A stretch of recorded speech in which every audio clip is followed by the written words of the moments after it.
मैं जितना भी वाईफाई लेके फीचर्स लेके आपको अभी बोला, ये सब तभी पॉसिबल हो जब आपका वाईफाई एपी का स्टैंडर्ड और वाईफाई क्लाइंट जो हम लोगों का फोन है, लैपटॉप है, जो टैबलेट है जिसमें वाईफाई इंटरफेस है, उसी में भी सेम स्टैंडर्ड होना चाहिए। तो हमें कैसे पता चलेगा कि दे आर सपोर्टिंग वाईफाई 7 और 6? How we can identify that? तो इसको हम लोग एज ए वायरलेस प्रोफेशनल्स हम लोग इसको बोलता है WLAN profiler. How much throughput we can get in RF point-to-point link? अभी हम लोग ना एक नया वायरलेस टेक्नोलॉजी लेके काम कर रहे हैं अभिजीत, जिसमें पॉइंट टू पॉइंट में आपको 5 Gbps तक मिल सकता है। 5 Gbps.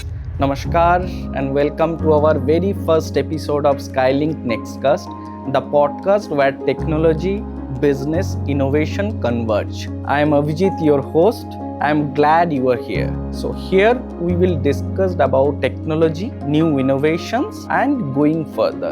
We'll discuss with the innovator and the leaders here who are shaping the world. From connectivity to digital transformations to new emerging tech. We will decode everything for you which may be beneficial for you, your business and your organizations. So sit and join us for Skylink Nextcast podcast discussion. To begin this journey, I am honored to welcome Mr. Amarnath Majumdar for our very first episode. Amarnath Majumdar has 15 years of experience in ICT domain. So he shaped Skylink Communications to a new height. So I am honored to introduce Mr. Amarnath Majumdar. Welcome, Amarnath. Good morning, Abhijit. Good morning. Good morning. Good morning. Thank you very much for your inviting in this new Skylink Nextcast podcast channel. I would like to say that this is the very good initiative by you and by Skylink Communications. Amarnath, you have more than 16 years of experience and mainly on the wireless communication part.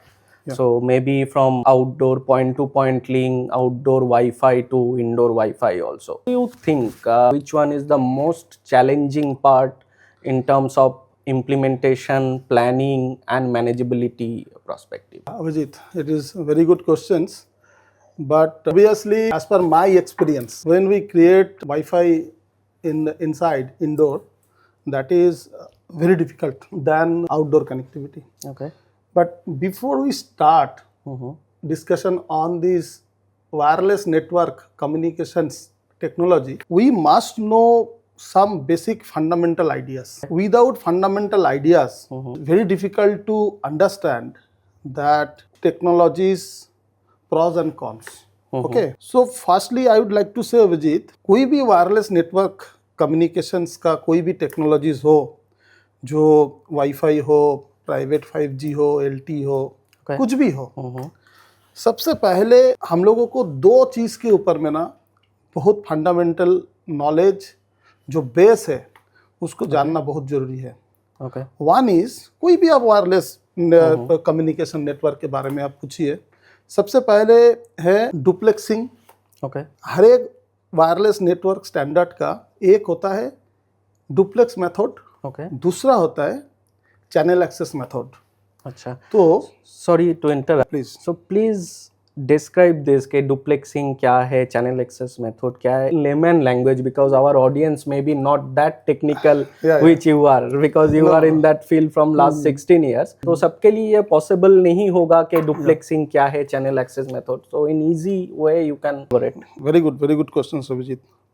सी, मान लीजिए हम लोगों के पास में कुछ requirement आया है जो हम लोगों को वाईफाई नेटवर्क बनाना है. So wifi network is a wifi standard, ठीक है, जो 802.11 जो स्टैंडर्ड में आता है, IEEE 802.11 स्टैंडर्ड पे आता है. मैं आपका ये क्वेश्चंस में आऊँगा, बट उससे पहले हम लोग एकदम बेसिक से स्टार्ट करते हैं, ठीक है, तब ना आपका ये जो क्वेश्चन है पूरा क्लियर हो जाएगा. देखिए, इसका एक्चुअली क्या है, 1997 में फर्स्ट वाईफाई का जो 802.11 स्टैंडर्ड था ये रेटिफाइड हुआ था. ठीक है, फ्रॉम IEEE. जो उस टाइम में 1997 में जब ये वाईफाई टेक्नोलॉजी, वाईफाई स्टैंडर्ड जब फर्स्ट इंट्रोड्यूस हुआ था वर्ल्ड मार्केट में, सो 1997 से लेके आज 2025 तो लगभग 28 इयर्स, ये 28 इयर्स में ना ये टेक्नोलॉजी काफ़ी इम्प्रूव एंड काफ़ी इसका अपग्रेडेशन हुआ है from so many aspect, so many levels. सबसे पहले मोस्ट इम्पोर्टेंट चीज़ क्या है अभिजीत? सबसे पहले इम्पोर्टेंट क्या चीज़ था ना, जो 1997 में जब 802.11 स्टैंडर्ड जब रेटिफाइड हुआ था, उस टाइम में ये वायरलेस वाईफाई का जो वायरलेस कम्युनिकेशंस का जो बैंडविड्थ था, मैक्सिमम चैनल कैपेसिटी था, वो था 1 से 2 Mbps। ओके। तो आज 2025 में हम लोग अभी वाईफाई 7 लेके बात कर रहे हैं, वाईफाई 6 लेके बात कर रहे हैं। जो वाईफाई 6 इज ऑलरेडी इम्प्लीमेंटेड, और अभी जो वाईफाई 7 जो इंडस्ट्री में जो लॉन्च होने वाला है, already it is launch, but फिर भी वो 6 गीगाहर्ट्ज बैंड के लिए हम लोगों का कंट्री में अभी भी अलाउड नहीं है। बट आप वाईफाई 7 का एपी लेके 2.45 गीगाहर्ट्ज में आप इंस्टॉल कर सकते हो। सो वाईफाई 7 में मोर देन 30 Gbps आपका चैनल कैपेसिटी है।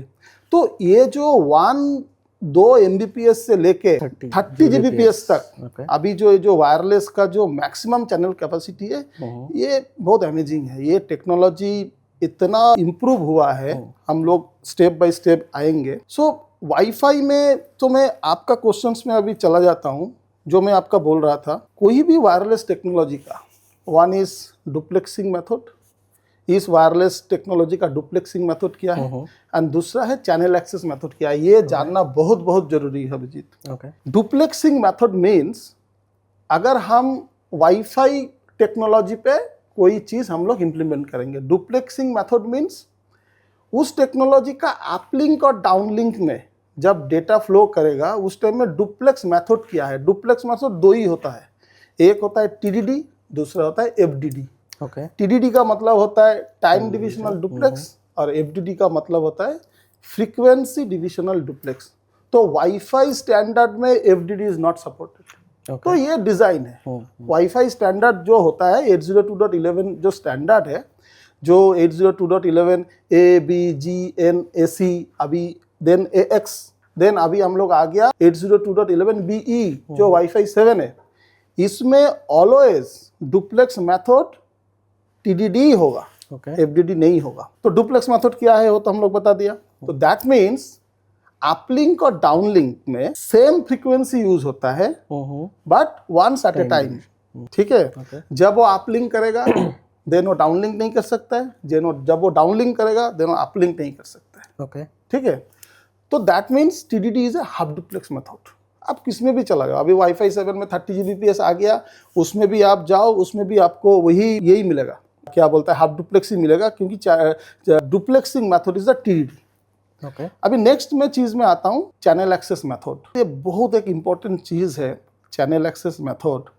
कोई भी वायरलेस कम्युनिकेशंस में चैनल एक्सेस मेथड को जानना इतना जरूरी होता है। चैनल एक्सेस मेथड का मतलब होता है when multiple device share the single channel, single जो स्पेक्ट्रम बैंड, ठीक है, how they will share this channel bye multiple devices. ठीक है।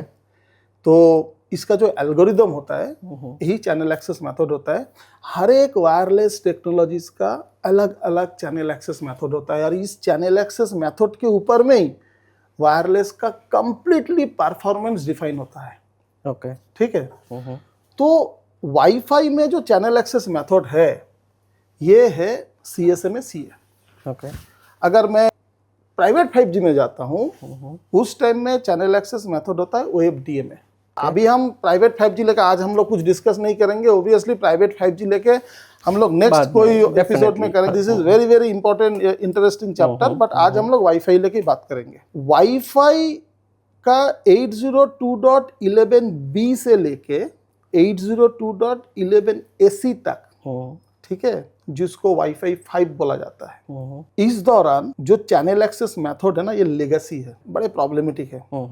क्यों प्रॉब्लमेटिक है मैं आपको बोल रहा हूँ। जो चैनल एक्सेस मेथड जो वाईफाई में यूज होता है वो होता है CSMA CA, मतलब carrier sense multiple access collision avoidance. तो इसका मतलब है, इसका मतलब समझना पड़ेगा। दैट मीन्स वाईफाई, सपोज आप एक एपी हो, मैं एक वाईफाई क्लाइंट हूँ, अगर मैं कुछ डेटा आपको भेजना चाहता हूँ और हो सकता है आप कुछ डेटा हमको भेजना चाहते हैं, तो डेटा भेजने से पहले वाईफाई का जो चैनल एक्सेस मेथड है वो ऑलवेज चेक करता है जो चैनल से हम डेटा भेजेगा वो चैनल फ्री है क्या नहीं है।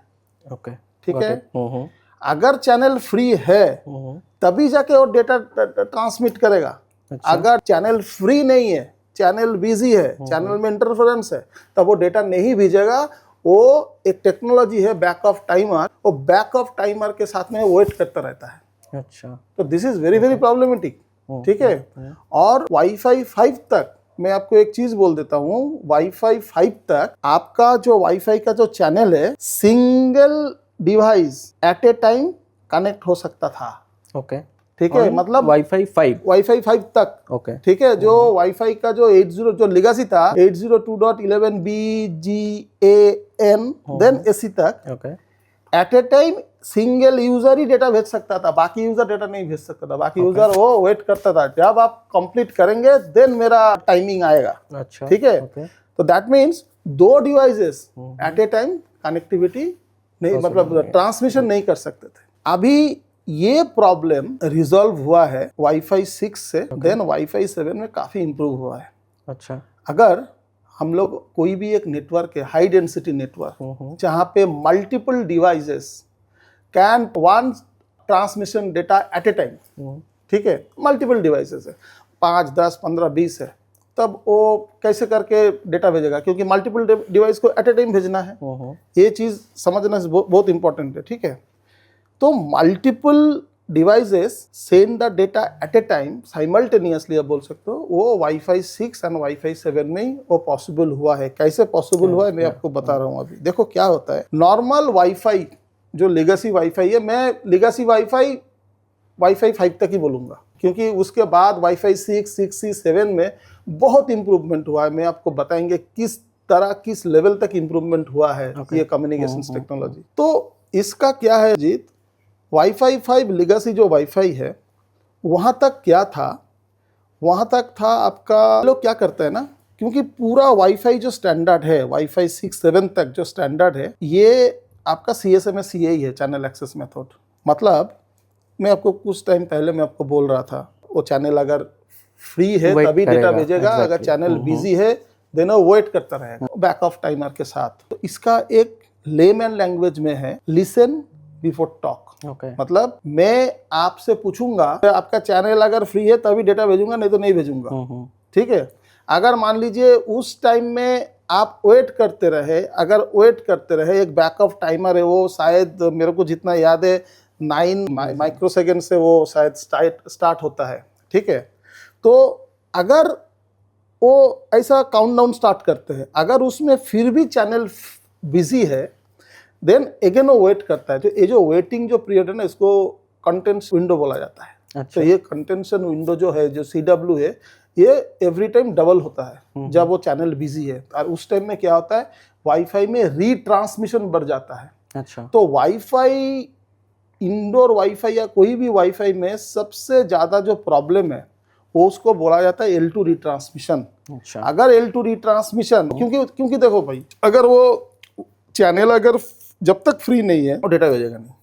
ठीक है, तो उसके साथ साथ पीछे और भी यूजर ऐसा वेट करता रहेगा, क्योंकि जब तक आप नहीं भेजोगे वो नहीं भेज पाएगा। क्योंकि वाईफाई 5 तक, लेगेसी वाईफाई तक प्रॉब्लम था, एट ए टाइम एक ही यूजर एक ही चैनल से डेटा भेज सकता है। ठीक है, तो ये एक प्रॉब्लम था। अभी क्या हुआ, वाईफाई 6 और वाईफाई 7 में जब multiple device can transmit the data eight a time, वो कैसे किया, वाईफाई 6 और वाईफाई 7 में अभी भी चैनल एक्सेस मेथड में CSMA-CA यूज होता है। ठीक है, बट और एक चीज है, और एक इंपॉर्टेंट चीज है, मैं आपको ये बोलना चाहता हूँ, चैनल एक्सेस मेथड जो है ना, ये बेसिकली 2 टाइप का होता है। क्योंकि अगर ये मैं नहीं बोलूँगा तो आगे में पूरा बात नहीं हो पाएगा। ठीक है, मैं ठीक से एक्सप्लेन नहीं कर पाऊंगा। एक होता है कंटेंशन बेस्ड, ओके, और दूसरा होता है शेड्यूल्ड बेस्ड। ये 2 ही चैनल एक्सेस मेथड होता है कोई भी वायरलेस कम्युनिकेशंस में आप चला जाइए। तो हम लोगों का जो अभी यूज़ करते हैं वाईफाई, प्राइवेट 5G, ये सब जो यूज़ करते हैं 2 ही होता है। तो वाईफाई तो हो गया कंटेंशन बेस्ड, तो अभी कंटेंट क्या है आपको तो पता चल गया। जब तक वो चैनल फ्री नहीं है वो वेट करता रहेगा, ठीक है, पीछे आदमी भी वेट करता रहेगा, एवरी डिवाइसेस हल्ला करता रहता है, अरे मैं कब डेटा भेजूं, मैं कब डेटा भेजूं। जब तक वो फ्री नहीं है वो डेटा किसी भेजने नहीं देगा। तो ये कंटेंट है। अभी वाईफाई 6 में क्या हो गया, वाईफाई 7 में भी क्या हो गया, जब उसमें भी जो एपी और स्टेशन जब वो डेटा भेजता है, मान लो चैनल फ्री हो गया, वो डेटा भेजना स्टार्ट किया। जब चैनल फ्री हो गया, जब डेटा भेजने का जब टाइम आता है तो उसको बोला जाता है ट्रांसमिशन अपॉर्चुनिटी। आप देखिएगा गूगल फूगल कभी में सर्च कीजिएगा, कभी भी वाईफाई का जाइएगा ना, एक TXOP करके एक रहता है। TXOP का मतलब होता है ट्रांसमिशन अपॉर्चुनिटी। तो दैट मीन्स मैं क्लाइंट हूँ, आप एक एपी हो, क्योंकि डेटा बोथ साइड हो सकता है, आप कभी भी रिवर्स भी कर लो। तो जब चैनल फ्री हुआ और मैं डेटा भेजा, मतलब चैनल फ्री हुआ और मैं आपको जब डेटा में भेजा, डेटा जब सिंक किया, तो ये हुआ, इसको ट्रांसमिशन अपॉर्चुनिटी बोलता है। जो ट्रांसमिशन अपॉर्चुनिटी मिला, मैं अभी आप डेटा भेजो।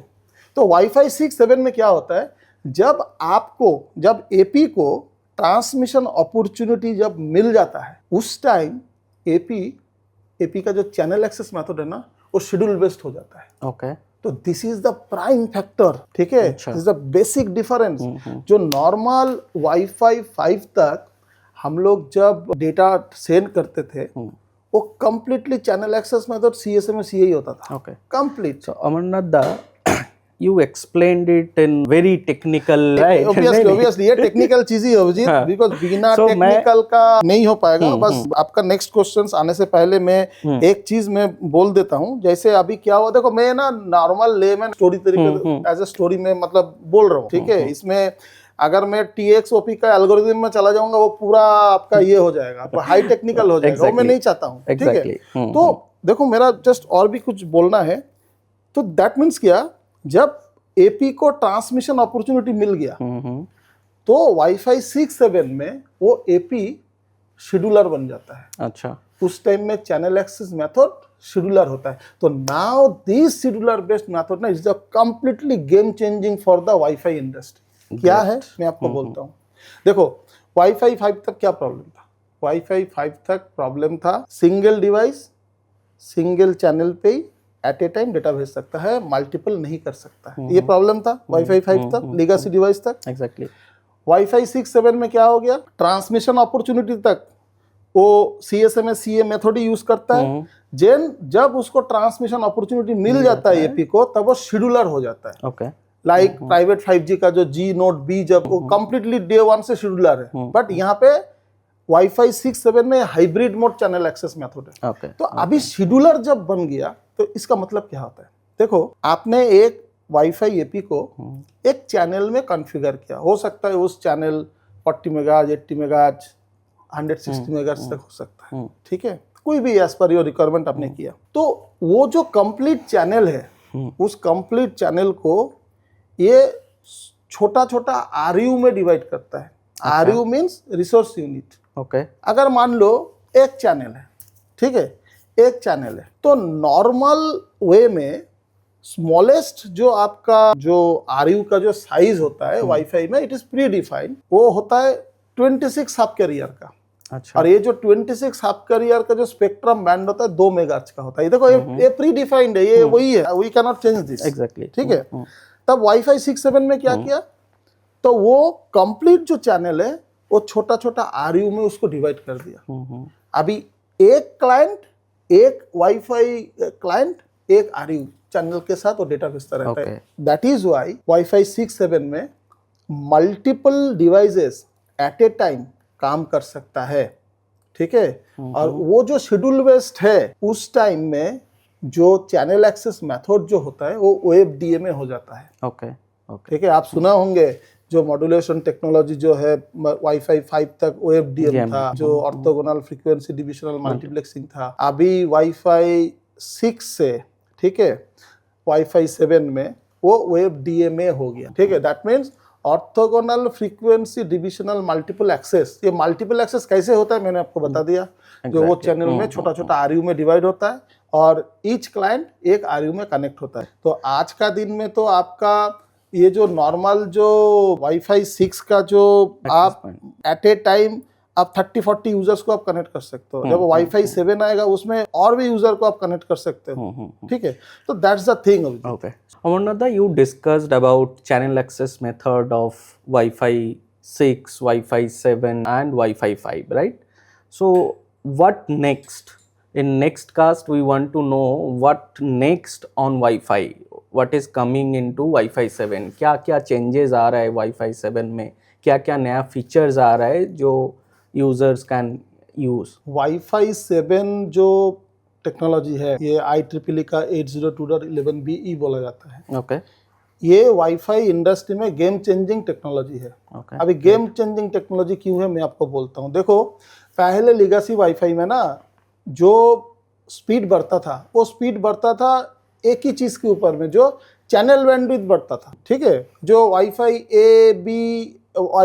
ए जी में suppose 20 mega channel bandwidth support करता था, एन में जब आया था 802.11n में तब वो क्या हो गया था 20/40 मेगाहर्ट्ज हो गया था। तो ऐसा करते ना 80, 160, अभी वाईफाई 7 तक 320 मेगाहर्ट्ज तक मैक्सिमम सपोर्ट करता है। अभी एक तो हो गया ये चैनल बैंडविड्थ बड़ा बिग सपोर्ट करता है। दूसरा चीज है जैसे मैंने पहले आपको बोला जिसमें hybrid mode channel access method use करता है, बट वाईफाई 7 में दो गेम चेंजिंग फीचर्स आया है। अच्छा। One is MLO. Okay. MLO means multilink operations. अच्छा। देखो ये जो 30 Gbps और उससे भी ज्यादा जो वाईफाई 7 में जो क्लेम कर रहे हैं, क्लेम कैसे करता है, पहले का रेडियो में देखो अगर डुअल बैंड हमने रेडियो लिया था पहले तो 2.4 गीगाहर्ट्ज का डेटा स्ट्रीम अलग, 5 गीगाहर्ट्ज का डेटा स्ट्रीम अलग, दोनों इंडिपेंडेंट था। तो वाईफाई 7 में क्या हो रहा है, ये ना कंप्लीटली एक ट्राई बैंड सपोर्टेड रेडियो है जिसमें 2.4, 5 गीगाहर्ट्ज, 6 गीगाहर्ट्ज भी आएगा। तो इसमें 6 गीगाहर्ट्ज भी इसमें सपोर्ट करेगा। तो इसमें इंपॉर्टेंट चीज क्या है, एक तो हो गया ये जब ट्राई बैंड जब आएगा ना, ये ट्राई बैंड को कंबाइन करके और डेटा भेजेगा। Okay. That means 2.4, 5 gigahertz and 6 gigahertz, ये तीनों चैनल में बॉन्डिंग करके डेटा भेजेगा। इसको एमएलओ बोला जाता है, मल्टीलिंक ऑपरेशंस बोला जाता है। दूसरा बहुत इंपॉर्टेंट एक फीचर्स आया है वाईफाई 7 में which is called the wireless puncturing.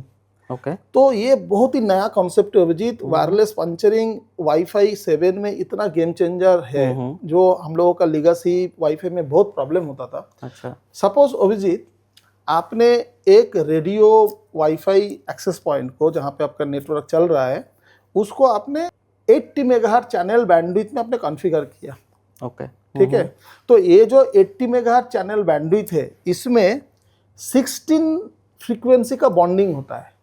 16 frequency का बॉन्डिंग होता है। मान लो वो 80 मेगाहर्ट्ज चैनल बैंडविड्थ के अंडर में 15 मेगाहर्ट्ज या 20 मेगाहर्ट्ज में इंटरफेरेंस आ गया, आ ही सकता है।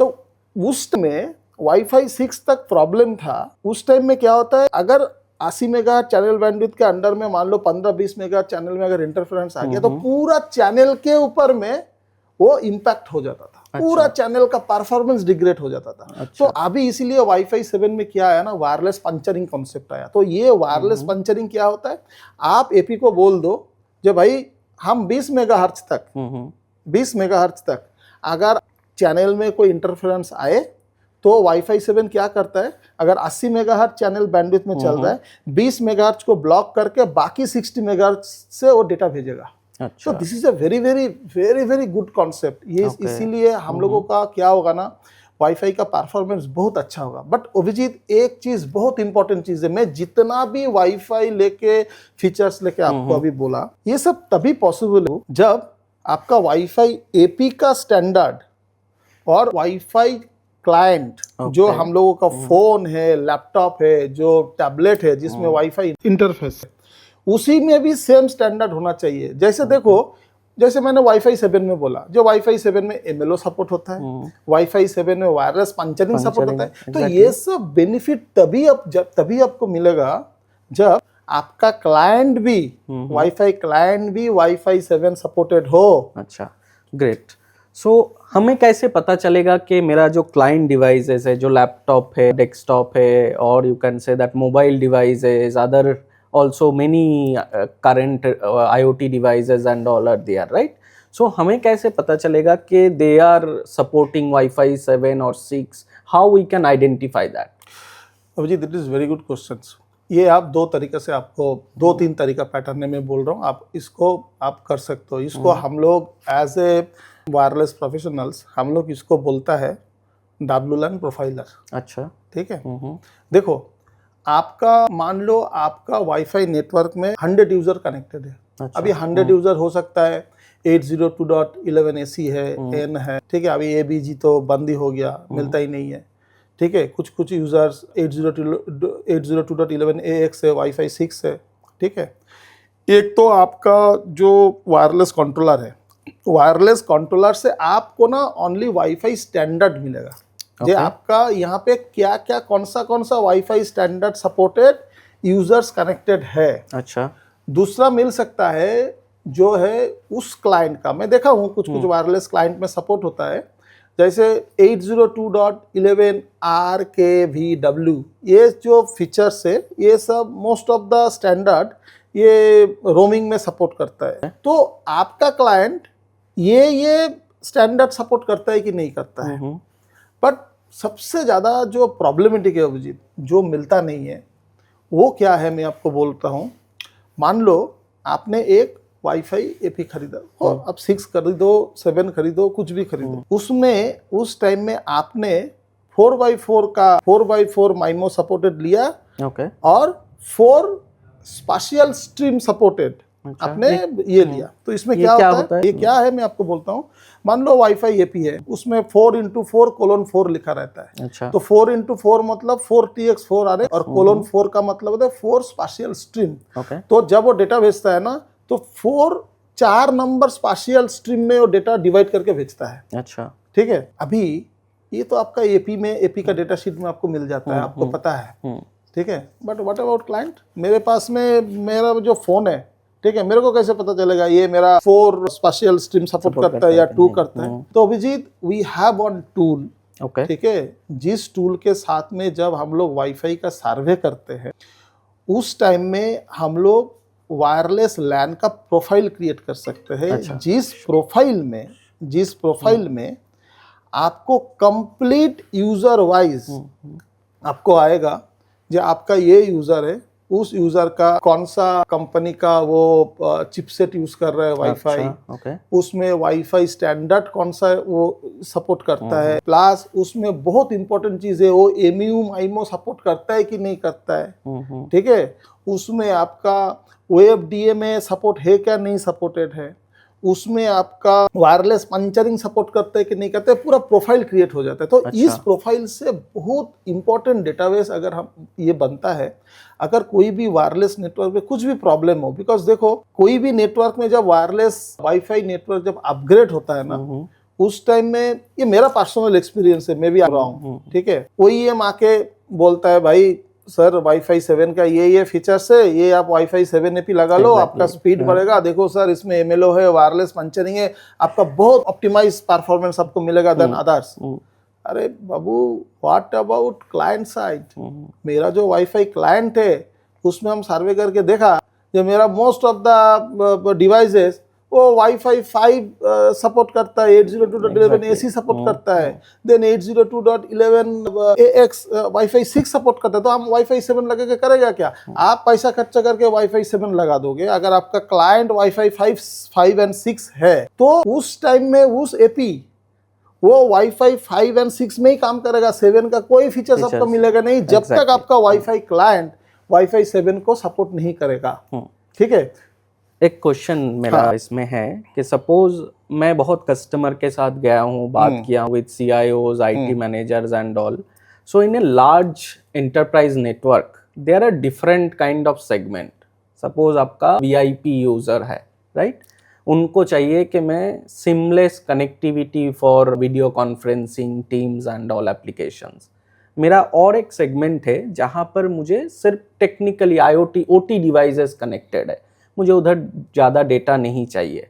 सो can we segment this kind of scenario for different user? We can use multiple technology in Wi-Fi only mention, In OT, we can use different kind of technology and we can customize that to manage the complete network. Is it possible? Yes yes 100% possible. आज का दिन में आप कोई भी wireless controller पे जाओगे, वो अगर ऑन प्रेमिसेस कंट्रोलर और या क्लाउड बेस्ड कंट्रोलर हो, जैसे आपने बोला आपका वहाँ पे वीवीआईपी यूजर्स है। देखो मैं आपको एक एग्जांपल दे रहा हूँ क्या करना चाहिए। ये मेरे हिसाब से अगर आपका एक कंप्लीट बड़ा नेटवर्क है, आपका कुछ एरिया में कुछ क्लस्टर में नेटवर्क के क्लस्टर में आपका वीवीआईपी यूजर्स बैठते हैं, जिसका माइक्रोसॉफ्ट टीम्स वगैरह बहुत ही इंपॉर्टेंट चीज है। वहां पे आप वाईफाई 7 का आप एक्सेस पॉइंट लगा दिया, Okay. ठीक है।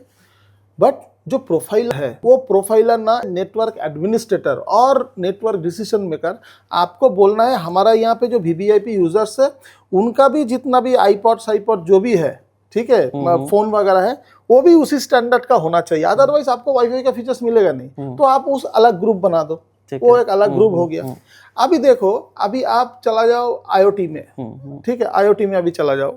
अगर आपको मशीन्स कनेक्ट करना है, देखो मैं आपको बोल ही दिया, अगर आप उस एरिया में वाईफाई 5 आप यूज कर रहे हो तो एट ए टाइम एक ही डिवाइस कनेक्ट कर पाता है, डेटा ट्रांसमिट कर पाता है। और वहाँ पे अगर मशीन से जो अगर थोड़ा बहुत आपको लगेगा ये मशीन्स कनेक्ट होगा for the mission critical applications, उस टाइम में आप वाईफाई 6 में जाओ, वाईफाई 7 में जाओ, बट वो IoTN में भी वाईफाई 6-7 सपोर्टेड वाईफाई कार्ड होना चाहिए। तभी जाके you can transmit the data from multiple devices at a time. Okay. ठीक है, तो ये आपका क्वेश्चन का आंसर ये है, आप एक वायरलेस कंट्रोलर हो या जो भी आपका कंट्रोलर हो, वो अलग अलग ग्रुप बनाइए, अलग अलग ग्रुप बनाइए और अलग अलग ग्रुप में अलग अलग यूजर्स को आप परमिशन कीजिए। Okay. और मैं बार बार बोल रहा हूँ, वायरलेस वाईफाई नेटवर्क का और हाई डेंसिटी जो जहाँ पे वाईफाई नेटवर्क है, तो वहाँ पे मोस्ट इम्पॉर्टेंट चीज़ होता है अभिजीत, वायरलेस लैन का प्रोफाइल बिल्डअप। Okay. ठीक है, जो हमारा यहाँ पे वी शुड नो कितना कौन सा स्टैंडर्ड का कौन सा वाईफाई क्लाइंट हमारा नेटवर्क में कनेक्ट हो रहा है। अभी देखो अभिजीत, प्रॉब्लम क्या है ना, अगर मान लो एक आपने वाईफाई 6 और 7 का भी आपने बिठा दिया और आपका जो वाईफाई क्लाइंट है, most of the client AC है, 802.11 एसी और कुछ आपका 6 का है, ठीक है। अब जितना लेगेसी आप वायरलेस मतलब wifi client, legacy wifi client आप नेटवर्क में कनेक्ट करोगे ना, तो उसमें क्या होता है, एयर टाइम हाई यूटिलाइजेशन हो जाता है। अगर आपका एयर टाइम हाई यूटिलाइजेशन हो जाएगा, ये ओनली होता है because of the legacy device connected है। आज का दिन में मैं देखा हूँ काफ़ी सारा नेटवर्क में 802.11 ABGN तक बिल्कुल ब्लॉक कर देते हैं, बोलता है तुमको कनेक्ट ही नहीं करना है। Okay.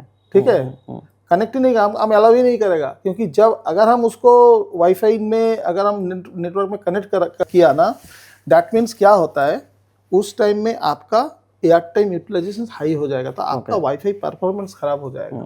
ठीक है, तो आपने सजेस्ट कर रहे हो for a network where high density internet access और you can say wifi is there, so user should do profiling first to know what legacy devices are there and connected, and also they need to do survey, right? So what kind of survey, active survey or passive survey should one organization do to know their complete infrastructure better? Yes Abhijeet, कोई भी बड़ा wifi network जब होता है ना, indoor wifi में 2 kind of सर्वे होता है। अच्छा, एक होता है एक्टिव सर्वे एंड दूसरा होता है पैसिव सर्वे। ठीक है, तो ये जो हम लोग जब एक्टिव सर्वे एंड पैसिव सर्वे करते हैं ना, तो वी हैव मेनी टूल्स, हम लोगों के पास में काफ़ी टूल्स है। तो आज का दिन में ये एक्टिव सर्वे एंड पैसिव सर्वे करना बड़े आसान हो गया। अच्छा जी, ठीक है, जैसे पहले के ज़माने में क्या था ना, हम लोग हीट मैप मैप जनरेट करते थे। हीट मैप, तो हीट मैप में क्या था, आपको फ्लोट डिज़ाइन को आपको अपलोड करना पड़ता है, देन जाके उसको आपका क्या बोलता है, अरे बोलो ना उसको, वो मैप को जो है, मैं टर्मिनोलॉजी भूल जा रहा हूँ, तो मैप को जो है, मैप को फ्लोर के साथ में सेटिंग करना पड़ता है। अच्छा, ठीक है, तभी जाके आप जब लैपटॉप लेके लैपटॉप में 2-3 काइंड ऑफ कार्ड लगाना पड़ता है, स्पेक्ट्रम एनालाइजर करके, तब जब आप घूमोगे वो पूरा डेटा कैप्चर करता है। ओके, ठीक है, करके वो एनालिसिस करते हैं। बट आज के दिन में ना ये 2 सेकंड का काम हो गया। अच्छा, if you have Apple devices, जिस Apple devices में LIDR सेंसर है, LIDR सेंसर phone? मतलब फोन में, Okay. ठीक है, LIDR सेंसर मतलब लाइट डिटेक्शन एंड रेंजिंग, ये एप्पल का ही सेंसर है, अच्छा. ठीक है. आप इसमें एप्पल का 16 प्रो में आपको मिलेगा या आईपैड प्रो में आपको मिलेगा. तो अगर LIDR सेंसर है, कुछ ऐसा है, आप जस्ट कैमरा को ऑन करके और उस डिवाइस को फोन से टच करके ना आप जस्ट घूमो, आपको कुछ करना नहीं है. वो ऑटोमेटिकली वो आपका floor plan with in 5 to 10 second में आपको फ्लोर प्लान क्रिएट करके देगा और आपको उस फ्लोर में कहाँ पे आपका एपी है, एग्जैक्ट एपी का पोजीशन दिखाएगा. देखो कितना टाइम बच गया. पहले हम लोगों को एक हीट मैप करने के लिए बहुत दिन लगता था क्योंकि उसका फ्लोर प्लान उसका ये, अभी ये तुरंत हो सकता है. अच्छा. तो और ये कोई भी वाईफाई नेटवर्क में आपको क्वार्टरली एक बार या हाफ ईयरली एक बार तो करना ही चाहिए. अदरवाइज आपका वाईफाई नेटवर्क में किस लेवल का प्रॉब्लम है, कौन सा यूजर का यार्ड टाइम यूटिलाइजेशन हाई है, अच्छा, तो कौन ये सा भी एपी में ये भी आ जाता है. ये भी आता है. अरे ये भी आता है. कौन सा एपी में सबसे ज्यादा L2 रिट्रांसमिशन हो रहा है, ठीक है, कौन सा आपका यूजर सबसे ज्यादा यार्ड टाइम यूटिलाइजेशन कर रहा है. तो ये सब पैरामीटर डिटेल्स आता है. ओके, ठीक है. वी हैव मेनी टूल्स, हम लोग करते हैं काफी जगह पे और रिपोर्ट भी करते हैं. और आज के देखो आज इतना सुंदर हो गया. अभी तो सर्वे करने के बाद वही सॉफ्टवेयर आपको एआई मेथड में आपको वो ऑप्टिमाइजेशन रिपोर्ट भेजता है. मतलब आपका एपी का कॉन्फ़िगरेशन क्या है, क्या होना चाहिए, वो भी बता देता है. वो भी बता देता है, ठीक है. उसको ऑप्टिमाइजर बोलता है, वो भी बता देता है. अभी ये चीज मेनी टूल्स में सपोर्ट होता है, ठीक है. So Amarnath, you have discussed many things, right? Starting from Wi-Fi 5, 6, even 7, and also the segmentation of a complete network, like mission critical applications, like video conferencing, where basically Wi-Fi is required for VIP guests or users, right? So what do you think for mission critical applications? Because right now in industry, each and every industry is going for automations and they have multiple machines connected for their operations and all. So it is very critical for them to manage that mission critical applications, or you can say machine connectivity. What do you suggest? Is Wi-Fi sufficient for that? Yeah, Vijit, first let me know what do you mean about this mission critical connectivity? Mission critical connectivity for machines connectivity? Exactly. So, I told you sometimes ago that Wi-Fi 6 and 7, these both standards are using hybrid channel access method. Yes. Means 50% CSMA CA and 50% OFDMA. Okay. So 50% CSCA which is valid till transmission opportunity. Okay. After that AP, Wi-Fi AP, it will act as a scheduler.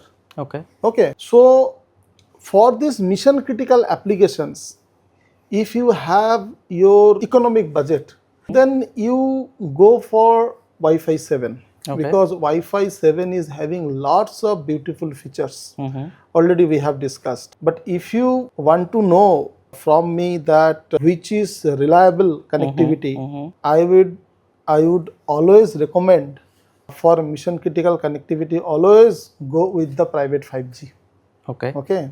See, private 5G technology has very powerful, wireless transmission technologies. Okay. That duplexing method is TDD. That channel access method is OFDMA. Okay. That G Node B. Okay. That private 5G base stations. That G Node B is fully scheduler based. Scheduler based base stations. So that is why I would always recommend that for mission critical connectivity, especially for the machines connectivity, always go with this private 5G. Okay. See, if you want the speed, you can always go for this Wi-Fi. And if you have this mission critical connectivity, if you want the reliable connectivity, then always go with the private 5G. Okay. Okay. Okay, so mainly for mission critical application, customer need reliability, because if 1 second down of Wi-Fi or the connectivity, there is a huge loss in that operations. Yeah. So as per you, then if there is any requirement for this kind of OT connectivity or machine connectivity, we always suggest for private 5G. Private 5G. Okay. It's the absolute and ultimate technology for the Okay. mission critical connectivities. Okay. Okay. Yeah. So for many customers, I am in that industry from last 14 years. Yes. So last 10 years I am working here in East market, starting from Northeast, Assam to Bihar, Jharkhand, and remotest location of East, because in East there are multiple remote locations, mines, operations, mining operations are there, even tea gardens. So I visit all the customers in East. So where I found that everyone is happy with your point to point link, right? You have deployed more than 1,000 plus point to point link in different organizations. Outdoor point to point connectivity. Outdoor point to point connectivity. So when I meet the CIO or IT head, they are very happy with your point to point link because of the SLA part. You mention a SLA kind of in RF link also, where normal operators are not providing that much of SLA on RF link. So what kind of solution you are providing to that customers or remote point to point connectivity? Yeah. Abhijit, as you mentioned that it is true that हम लोगों ने more than 1,000 outdoor point to point link हम लोग deployed किया है. जब customer से requirement आता है ना outdoor point to point connectivity के लिए, तो every time हम लोग customer से पूछते हैं जे आपका एग्जैक्ट थ्रूपुट कितना चाहिए, एग्रीगेटेड थ्रूपुट कितना चाहिए, तो कस्टमर बोलता है 100 Mbps 200 Mbps. जो 100 Mbps 200 Mbps होता है that is aggregated throughput. Any point to point outdoor connectivity को हम लोग ना दो पार्ट में डिवाइड करते हैं. द नेटवर्क टोपोलॉजी, वेदर जो proposed point to point outdoor connectivity है ये क्या बैकहॉल लिंक में बैठेगा और ये लिंक एक्सेस लेवल पे चलेगा, which is most important thing. Most of the link we have deployed for the backhaul connectivity. So backhaul connectivity, you know what is meaning of the backhaul connectivity, which is the backbone of the connectivity. तो very simple चीज है. Market में outdoor point to point radios बहुत तरीका का होता है. ठीक है, तो हम लोग जितना दिन से लास्ट 16 ईयर से बिजनेस कर रहे हैं ना, हम लोग कोई भी पर्टिकुलर प्रोडक्ट को हम लोग कभी भी प्रमोट नहीं करते हैं. हम लोग ऑलवेज टेक्नोलॉजी को प्रमोट करते हैं. तो वायरलेस बैकहॉल लिंक करने के लिए दो चीज़ है, सिंपल सा दो चीज़ है. एक है रेडियोज में दो चीज़ है, उसका डुप्लेक्सिंग मेथड क्या है और उसका चैनल एक्सेस मेथड क्या है. वो जो रेडियो है उसमें built in GPS synchronization support करता है या नहीं करता है. Third one is very very important चीज, एंटेना सिलेक्शंस. ठीक है, आप जब कोई भी पॉइंट टू पॉइंट लिंक जब आउटडोर में आप करते हो, antenna selection is very very important. Earlier जो outdoor point to point link जब होता था ना, तो उसमें ग्रिड एंटेना होता था, ग्रिड पैराबोलिक एंटेना. तो आज का दिन में डिश पैराबोलिक एंटेना आता है. अच्छा, ठीक है. तो हम लोग ऑलवेज थ्रूपुट को हाई थ्रूपुट अचीव करने के लिए हम लोग ऑलवेज लो वर्टिकल बीम विड्थ हम लोग यूज करते हैं. ठीक है. और दूसरा, क्योंकि रेडियोज में दो चेन होता है. ठीक है, एक वर्टिकल पोलराइजेशन, एक हॉरिजॉन्टल पोलराइजेशन, आपको पता है. तो नॉर्मली मार्केट में जितना भी एंटेना अवेलेबल है अभिजीत, इसमें वर्टिकल एंड हॉरिजॉन्टल पोलराइजेशन में 90 डिग्री होता है. बट अभी हमको पता है, हम लोग कहीं पे जब लिंक डिप्लॉयड करते हैं, because we are using the D license band ना, तो वो फ्रीक्वेंसी आप भी यूज कर सकते हो, मैं भी कर सकता हूँ, थर्ड पर्सन कोई भी कर सकता है. एग्जैक्टली. बट इसमें प्रॉब्लम क्या है ना, हम लोग जब लिंक डिजाइन करते हैं, इंटरफेरेंस को मिटिगेट करने के लिए जितना भी प्रोसीड्यूर होता है, एवरीथिंग वी फॉलो. ठीक है. One is GPS synchronization. ठीक है, बिकॉज हम लोग वायरलेस बैकहॉल लिंक में हम लोग duplexing method TDD, channel access method TDM है. तो दैट मीन्स एवरी जगह में टाइम आ रहा है. तो time is very very important for this radio communications. Wire duplexing method is TDD and channel access method is TDMA. Time is the main factor. अभी ये जो टाइम सिंक्रोनाइजेशन है ना, आप रेडियोस में 3 पार्ट में आप लेके आ सकते हो, 3 टाइप का हो सकता है। एक हो सकता है आप एनटीपी सर्वर आपका नेटवर्क में है या आपका इंटरनेट में एनटीपी सर्वर होस्टेड है, उसके थ्रू से आप रेडियोस को हम लोगों का जो डिवाइस है उसका टाइम सिंक्रोनाइजेशन कर सकते हो। सेकेंड चीज़ है P2P, जो प्रिसिसियस टाइम प्रोटोकॉल जो होता है उसके थ्रू से करते हो, IEEE का एक न्यू टाइम सिंक्रोनाइजेशन है। And third one is a GPS synchronization. अभी आपको चूज करना है तीनों टाइम सिंक्रोनाइजेशन में आप किसको चूज करेंगे। मेरे हिसाब से always go with the GPS synchronization. उसका जो सैटेलाइट से जो कनेक्टिविटी होता है, उसका जो होता है जो टाइम जो सिंक्रोनाइजेशन होता है वो नैनो सेकेंड में होता है। देन जो P2P प्रोटोकॉल होता है वो माइक्रो सेकेंड में होता है। अच्छा। देन आपका जो एनटीपी सर्वर है वो मिली सेकेंड में होता है। तो आप जब नेटवर्क डिजाइन करो सब कुछ फास्ट चाहिए, सब कुछ जल्दी चाहिए, तो इसीलिए हम लोग जीपीएस सिंक्रोनाइजेशन यूज करते हैं। और मैं एक चीज बोलता हूँ, जीपीएस सिंक्रोनाइजेशन के लिए कोई भी पॉइंट टू पॉइंट रेडियो के लिए, ठीक है, कुछ रेडियो है OEM है वो जीपीएस बिल्ट इन होके आता है, और कुछ OEM है आपको जीपीएस सिंक्रोनाइजेशन जो डिवाइस होता है वो अलग से खरीदना पड़ता है। Now you have to choose आप कौन सा OEM आप चूज करेंगे। अच्छा, मोस्ट इंपॉर्टेंट चीज जो मैं बोल रहा था, मैं बोलते बोलते एंटेना से मैं घूम के जीपीएस सिंक्रोनाइजेशन में आ गया। तो जब हम लोगों का एंटेना सिलेक्शंस होता है, जो हॉरिजॉन्टल वर्टिकल में नॉर्मल जो एंटेनास होता है, जो पोलराइजेशन होता है, तो उसमें 90 डिग्री का गैप होता है, ठीक है। बट हम लोग जो एंटेना यूज करते हैं ना 45 डिग्री होता है हॉरिजॉन्टल एंड वर्टिकल में। आप एक चीज सोचो, आप एक जगह में 4, 5, 10 लिंक चलता है एक टावर से। अगर सब 90 डिग्री पोलराइजेशंस में वर्टिकल और हॉरिजॉन्टल के बीच में सिग्नल को प्रोपागेट करेगा और उसी नॉइजी में हम 90 डिग्री की जगह पे 45 डिग्री करेगा, तो ये जो टेक्नोलॉजी है ना इसको स्लैंट 45 बोलता है। जो ये टेक्नोलॉजी फर्स्ट टाइम इंट्रोड्यूस हुआ था LTE में, ठीक है, जो हम लोगों का जो LTE मींस 4G टेक्नोलॉजी था, उस एंटेना सब स्लैंट 45 होता है। तो वही वाला टेक्नोलॉजीज हम लोग यूज करते हैं जो हाई थ्रूपुट अचीव कर सके नॉइजी एनवायरनमेंट में, और हम लोगों का SNR ज्यादा मिले, ठीक है, और नॉइस कम मिले। तो ये एक मोस्ट इंपॉर्टेंट चीज है, तो एंटेना सिलेक्शंस, ठीक है। अभी तो बेसिकली ये चीज होता है। एंड दूसरा चीज होता है, देखो आउटडोर लिंक है, ठीक है, तो आउटडोर लिंक में टावर हाइट जो कैलकुलेशंस होता है वो एक मोस्ट इंपॉर्टेंट चीज होता है। अभी टावर हाइट कैलकुलेशंस करना बेस्ड ऑन डिस्टेंस बड़े आसान हो गया। अर्लियर जमाने में बहुत डिफिकल्ट था। मैं आज से 14-15 साल पहले बोलता हूँ, बहुत डिफिकल्ट था टावर हाइट कैलकुलेशन करने के लिए। उस टाइम एक मैनुअल कैलकुलेशन होता था H=FO, बट आज के दिन में ऐसे नहीं है। आज के दिन में बहुत सोफिस्टिकेटेड टूल आ गया। जस्ट आपको जीपीएस कोऑर्डिनेट्स चाहिए और बहुत सुंदर लिंक पाथ प्रोफाइल क्रिएट करके देता है। अच्छा। इतना सुंदर सॉफ्टवेयर आज के दिन में है। तो इसीलिए आज के दिन में क्या है ना, ये टावर हाइट कैलकुलेशन वगैरह करना कोई बात का बड़ा बात नहीं होता है, वो इजीली हो जाता है, ठीक है।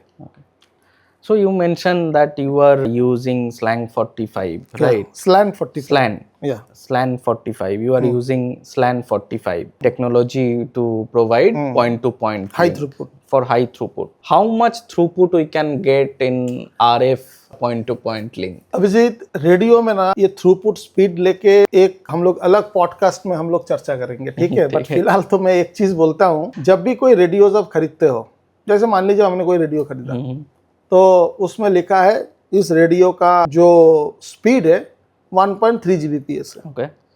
तो ये जो 1.3 Gbps जो लिखा हुआ है ना, that is the maximum channel capacity of the radio. तो दैट मीन्स वो रेडियो अगर सबसे ज्यादा चैनल बैंडविड्थ सपोर्ट करे, मान लो 80 मेगा चैनल बैंडविड्थ सपोर्ट करता है, तो 80 में चैनल बैंडविड्थ में ही आपको वो 1.3 Gbps मिलेगा। और भी अगर सर्टेन पैरामीटर आप मीट करते हो तो। बट आउटडोर में थ्रूपुट अचीव करना इज वेरी डिफिकल्ट। जितना आपका डिस्टेंस बढ़ता है उतना पाथ लॉसेस होता है, कुछ एनवायरमेंटल फैक्टर होता है। देन ये एक प्रॉब्लम है। बट हम लोगों का जो जितना भी हम लोग 1.3 Gbps रेडियो लिंक में जो किया, जो एक्चुअल जो TCP/IP थ्रूपुट है, हम लोग 4 से 5 किलोमीटर तक हम लोग 300 Mbps एग्रीगेटेड TCP/IP थ्रूपुट हम लोगों को मिला है। सी 300 Mbps TCP/IP throughput, this is a real throughput, ठीक है, रियल थ्रूपुट ये मिलता है। मैं आपको एक चीज बोलता हूँ, अभी हम लोग ना एक नया वायरलेस टेक्नोलॉजी लेके काम कर रहे हैं अभिजीत, जिसमें पॉइंट टू पॉइंट में लिंक में आपको 5 Gbps तक मिल सकता है। 5 Gbps? यस। How 5 Gbps तक हम is it लोगों को मिल possible? सकता है। to Yeah, be 5 it is Gbps? possible. It is possible. It is possible, and it is beautification of this MLO technology, multi-link operation. तो अभी हम लोग ना उसको यूएस से इंपोर्ट करके लाया। अभी हम लोगों का जो कंपनी का लैब है, उस लैब में हम लोग उसको टेस्ट कर रहे हैं, बट कुछ पैरामीटर हम लोग टेस्ट कर रहे हैं उसमें। तो वो अगर सक्सेसफुल हो जाएगा, the first time in the world D license band में, द 5 गीगाहर्ट्ज बैंड में we can achieve 5 Gbps bandwidth. Okay. ठीक है, देखो वो रेडियोस का मैक्सिमम चैनल कैपेसिटी 5 Gbps है, तो ऑब्वियसली उसमें अगर हम लोगों का कोई लिंक है 2.5-3 किलोमीटर का, तो हम लोग 1 Gbps तक रियल TCP/IP में हम लोग थ्रूपुट हम लोग प्रोवाइड कर सकते हैं, एग्रीगेटेड थ्रूपुट हम लोग प्रोवाइड कर सकते हैं। Okay. ठीक है, तो सिंपल सा टेक्नोलॉजी है, क्योंकि अभी क्या है उसमें उसका भी सिमिलर चीज़ है, डुप्लेक्स मेथड TDD है। और उसमें जो हाई थ्रूपुट जो क्लेम कर रहा है कंपनी, कुछ नहीं किया, वो MLO के ऊपर में किया है, मल्टी लिंक ऑपरेशंस। हम लोग 5 गीगाहर्ट्ज में 2 चैनल बनाएंगे, 2 चैनल को वो बॉन्डिंग करके आगे भेजेगा। सिमिलर काइंड ऑफ टेक्नोलॉजी हम लोग 2017 में किए थे। दैट टाइम में एक टेक्नोलॉजी था माइमो मल्टीप्लेक्सर, हम लोग उस रेडियो को भी हम लोग डिप्लॉयमेंट किए थे 2017 में।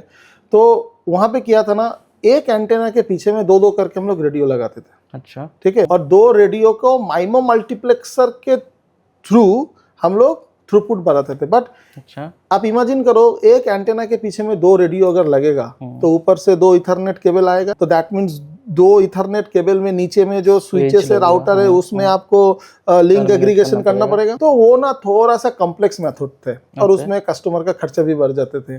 ठीक है, 2 रेडियो था, देन थंडरिंग होता था, अगर उठता तो 2 ही रेडियो उड़ जाता था, अगर नीचे में देन एक हम लोगों को एक राउटर एग्रीगेटर चाहिए होता था, अदरवाइज लिंक एग्रीगेशन नहीं होता था।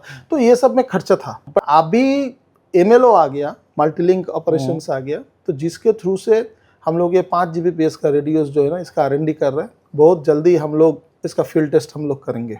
ठीक है, great. So Amarnath, thank you Yeah, very much for your Thank you. time Thank and you. this in-depth technical knowledge and information you have shared. So thank you, and definitely going further we will have multiple discussion, different technology, Sure, as you Vijay. mentioned Sure, that, and eagerly waiting for your 5 Gbps Yeah, 2.8. definitely. Abhijeet, Yeah. always ना technology पे discussion होना चाहिए। We are not selling any products. Product जो बनता है ना, वो technology पे बनता है, Exactly. वो स्पेसिफिकेशंस में बनता है। हर एक कंपनी का प्रोडक्ट अच्छा है, कोई कंपनी का प्रोडक्ट खराब नहीं होता है। ठीक है, तो if you know the real technologies, you can create some cost effective solutions, and that can be इसे वो कस्टमर के लिए बहुत बेनिफिट हो सकता है, सबके लिए बेनिफिट हो सकता है।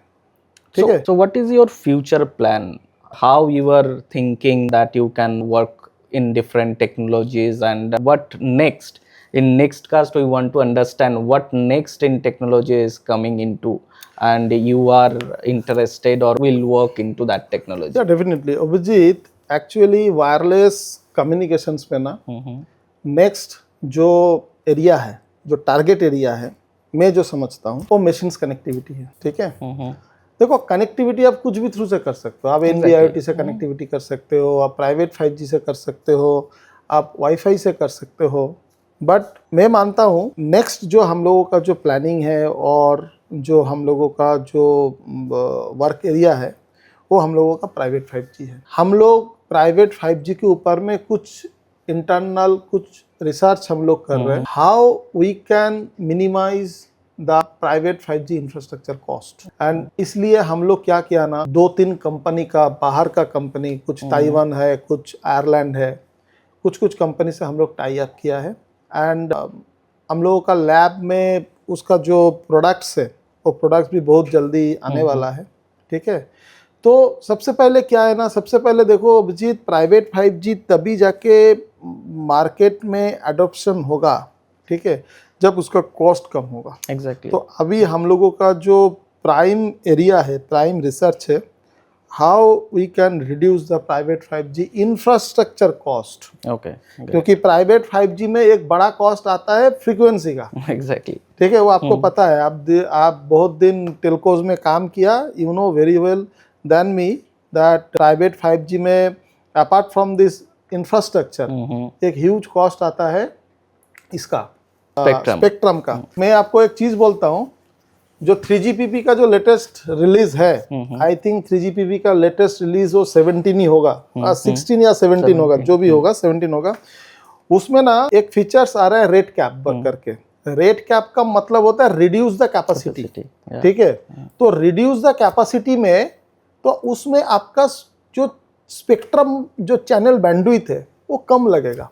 तो आप एक चीज सोचो, अगर हम लोग मशीन्स को कनेक्ट करते हैं, मशीन्स को कनेक्ट करने के लिए थोड़ी 20 मेगाहर्ट्ज चैनल बैंडविड्थ चाहिए. अगर आपको मशीन्स कनेक्ट करने के लिए आपको मैक्सिमम 200-300 kbps का रिक्वायरमेंट है. तो क्यों नहीं आप आपका जो स्पेक्ट्रम प्रोवाइडर है, सर्विस प्रोवाइडर है, उसको आप क्यों नहीं अप्रोच करते हो, जे हमको मशीन्स कनेक्ट करना है, हमको डेटा अगर कनेक्ट करना है उसके लिए हमारे पास वाईफाई है, ठीक है. हमको मशीन्स कनेक्ट करना है, जो हमको पता है प्राइवेट 5G जो सुपर रिलायबल कनेक्टिविटी जिसमें लेटेंसी बहुत ही कम होता है, क्योंकि उसका एक अल्ट्रा रिलायबल लो कम्युनिकेशन प्रोटोकॉल कुछ उसका चलता है, इसीलिए इसको लेटेंसी बराबर का लो होता है.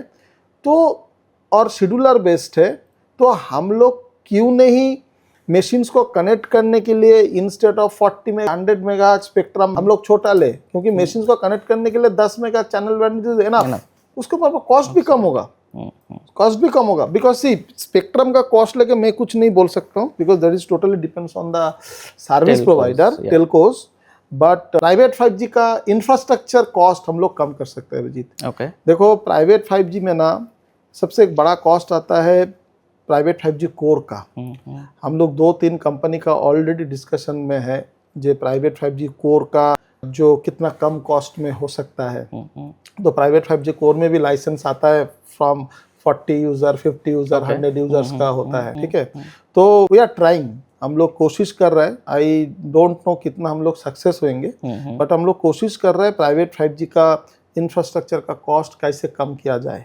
Exactly. ठीक है. Yeah, you are absolutely right. So I was in telco and I know that the overall private 5G cost is very high. Yeah. So that's why in India the adoption is very low less till now.